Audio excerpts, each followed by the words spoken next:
Sedih dan bengang, itulah yang dirasai oleh pelakon Zahiril Azim apabila ditipu oleh sebuah syarikat pengeluar pakaian di Indonesia. Dakwa Zahiril, syarikat berkenaan menghantar semua baju yang ditempah dengan kualiti yang agak teruk hingga tidak boleh dijual kepada pembeli. Kata Zahiril, ini merupakan kali pertama mereka bekerjasama kerana pembekal pakaian sebelum ini tidak dapat menyiapkan tempahan dalam tempoh masa yang ditetapkan. Alahai, kesian pula dekat Zahiril. Dahlah baru saja nak memulakan perniagaan, tapi ditipu pula. Sabarlah ya. Kita sebelum ni buat dengan supplier yang okey. Barang-barang Bobisan supply ni semuanya kualiti dia semua okey. Cuma benda nak jadi kan. Dan mula-mula biasalah janji manis, kata kita boleh buat ini, dia bagi gambar. Tapi kita dah mula rasa sangsi bila dia start push-push kita kan. So kita dah buat 50% payment, kemudian dia push lagi, dia bagi gambar semua. Dah siap, dia hantar, kita pun bayar full payment. Bila dapat kat kita, barang teruk gila. Memang bahasa kasarnya barang sampah lah. Kualiti teruk, jahitan sengit, collar pun besar ni je dia bagi macam ini untuk baju ke?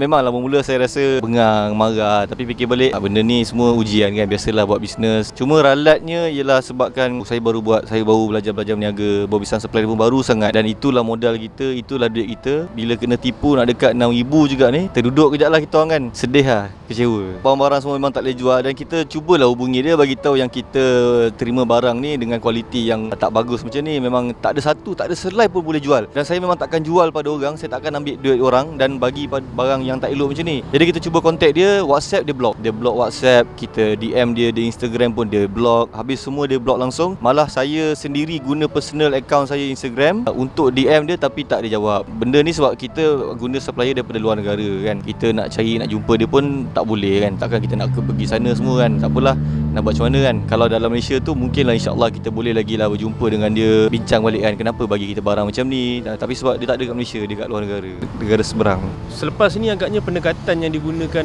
oleh Zahiril untuk tidak berlaku lagi ni, maksudnya Zahiril ambil supplier yang lama lah untuk meneruskan lagi untuk buat perniagaan tu ke bagaimana? Ataupun ada option lain ke apa? InsyaAllah supplier yang lama juga. Sebenarnya saya bergantung kepada jenis barang tu lah. Ada barang yang saya guna supplier di Malaysia. Kita pun ada supplier di Malaysia yang bagus-bagus, yang kualiti bagus-bagus. Banyak, cuma ada a few certain barang yang saya rasa kita kena guna material jenis ini. Dan material ni tak ada di Malaysia, ambil daripada luar. Dan saya saya akan guna dari luar lah. Dengan penghilang Malaysia ni lebih senang berurusan, apa-apa kita boleh bincang balik kan.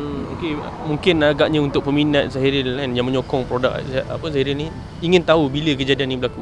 Masa nak dekat Raya Haji, supplier saya yang sebelum ni semuanya busy kan. Peminat, customer saya pun tanya bila nak keluar lagi barang Bobisan Supply ni. Diorang memang support saya daripada awal lagi. Alhamdulillah, terima kasih, masya-Allah, tabarakallah. Jadi diorang tanya dan kita pun decide untuk okey, baik, kita dah ada design, kita nak keluarkan untuk peminat-peminat semua. Dan malangnya jadi macam ni kan. So saya minta maaf sangat pada semua pembeli-pembeli ataupun penyokong Bobisan Supply. Bukannya kita berdiam diri sebab kita tak buat dah. Kita ada benda jadi kepada kita orang, tapi insya-Allah kita akan continue dan keluarkan barang-barang yang baru dan insya-Allah lebih menarik. Bila baru saja membuat perniagaan, bila kena jadi macam ni, ada tak satu perasaan mungkin serik lagi ke, ataupun rasa macam untuk berjaga-jaga ke? Nak kata serik tu tak ada, sebab saya belajar satu benda lah bila kita berniaga ni kan. Bisnes, kita tahu semua bisnes ni memang akan ada naik turun dia, jatuh dia. Orang kalau jatuh 4-5 kali pun, kali ke-6 tu dia jatuh tu insya-Allah dia tahu lah. Kenapa yang saya belajar juga dalam perniagaan ni, yang saya suka sebenarnya berniaga ni, sebab kita bergantung 100% pada Allah. Yang memajukan bisnes kita pun Allah, sebaliknya pun Allah jugalah. Jadi saya takkan give up, serik. Cuma saya belajar lepas ni kena berhati-hati. Dan saya pun harap juga semua orang di luar sana yang buat bisnes juga, memang kita akan ada masa kita akan rugi, tapi berhati-hatilah. Semoga ini jadi pengajaran dan iktibar pada semua orang juga sebenarnya. Itu kita cerita mengenai awak punya